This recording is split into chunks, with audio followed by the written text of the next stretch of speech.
Welcome back students. इस video में हम बात करेंगे सेमेंटिक टैग्स के बारे में कि सेमेंटिक टैग्स जो है वो क्या होते हैं HTML के अंदर। तो मैं यहाँ ब्राउज़र में चला जाता हूँ, तो यहाँ पे मैंने जो है वो W3 स्कूल जो वेबसाइट है मैंने उसका जो यहाँ पे जो पेज है मैंने वो खोला हुआ है रेफरेंस के लिए।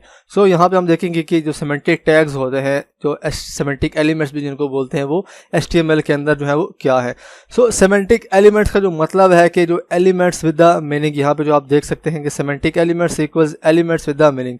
सो सेमेंटिक एलिमेंट से पहले जो है वो क्या होता था, तो सेमेंटिक एलिमेंट से पहले जो है वो हम नॉन सेमेंटिक एलिमेंट जैसे कि डिव या स्पेंस जो है वो यूज़ करते थे, जो कि हमें कंटेंट के बारे में कुछ भी नहीं बताते कि इसके अंदर जो है वो किस तरह का जो है वो कंटेंट है। फॉर एग्जांपल हमने अगर वेबसाइट का जो है वो स्ट्रक्चर डिफाइन करना, तो जिसके अंदर जो है वो हमारा हेडर आ जाता है, नेविगेशन बार्स वगैरह जो है वो आ जाती हैं।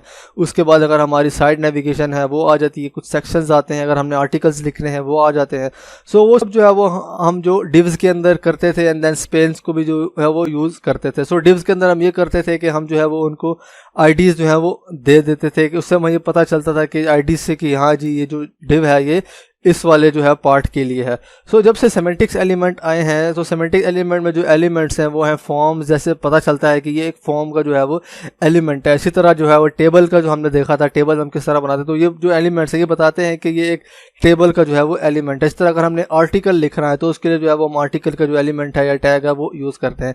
इसी तरह जो न्यू एडिशन है सेमेंटिक एलिमेंट्स की HTML के अंदर, उसमें जो है वो हेडर नेविगेशन बार, देन उसके बाद सेक्शन, आर्टिकल, साइड, फुटर वगैरह, और यहाँ पे आप साइड पे देख सकते हैं डिटेल्स, मार्क वगैरह, मेन, नेव, सेक्शन, समरी, टाइम वगैरह जो है वो इसके अंदर जो है वो इंक्लूड जो है वो किए गए हैं।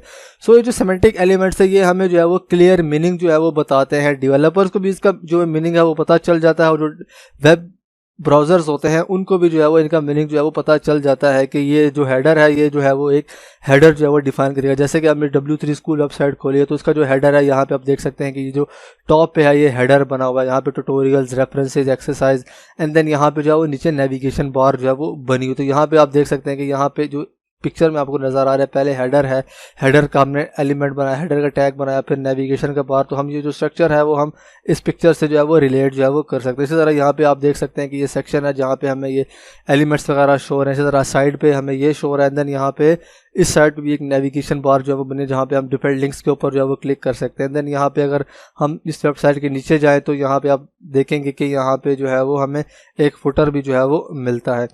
सो HTML जो सेमेंटिक एलिमेंट्स है इनको जो है वो हम HTML5 जो है उसके अंदर जो है वो हम यूज़ करते हैं क्लियर मीनिंग जो है वो बताने के लिए। अगर हमने हेडर बनाना है तो उसके लिए जो है वो हम हेडर का एलिमेंट यूज़ करेंगे। अगर हमने नेविगेशन बार बनानी है तो उसके लिए जो है वो हम नेविगेशन का जो है वो टैग जो है वो यूज़ करेगा। तो इससे हमें जो है वो क्लियर मीनिंग पता चलेगा कि हाँ जी जो हेडर है उसके अंदर जो है वो हेडर की सारी चीज़ें जो है वो आ जाएंगी, जो भी हमने उसके अंदर जो है वो डालना है।